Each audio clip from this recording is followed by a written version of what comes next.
আসসালামু আলাইকুম ওয়া বারাকাতুহু। প্রবাস নিয়ে কিছু কথা বলবো। যারা ফ্রি ভিসা আসবেন, ফ্রি ভিসা আসার চিন্তা করছেন বা ফ্রি ভিসা চলে এসেছেন, কথাগুলো মন দিলে শুনবেন। ফ্রি ভিসা হলো কি জানেন? ফ্রি ভিসা হলো আপনি প্রবাসে আসলেন, যে এটা মন চাই এই কাজটা করলেন, তাই না? আপনার মানসিক আপনার এটা এরকম চিন্তা ভাবনা, আপনার এরকম আপনার মনের আশা, এরকম আপনার একটা খেয়াল।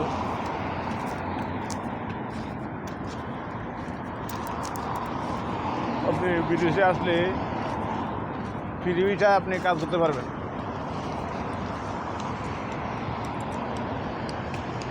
এরকম চিন্তা ভাবনা, তাই না? এটা সব ভুলে যান।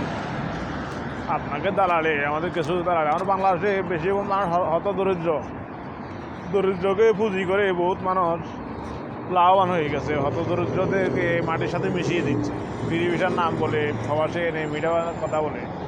আপনাকে দালালে 2 মাস 1 মাস কোথাও কাজে লাগিয়ে দিবে। আপনি কাজ করলেন, 2 মাস পরে আপনাকে ওইখান থেকে বের করে দেবে, যে কোনো একটা উচিলা করে। আপনি কাজ পারেন না, আপনার কাজ ঠিক নাই, আপনার ডিউটিতে ঠিকমতো হাজির নাই, তখন আপনি বাইরে যাবেন, কাজ পাবেন না। তখন দালালে বলবে আমি তো কাজে দিয়েছি, এই পারে নাই। দালালেকেও আমার ভিডিওটি অনেক দালালে ফাইলে হয়তো গালিগালাজ করবো আমাকে, অনেক দালালে ফাইলে আমাকে গালিগালাজ করবে এই ভিডিওটা ফাইলে। তবু আমি এটাতে ঠিক কেয়ার, আমি এটাতে কোনো ভয় করি না।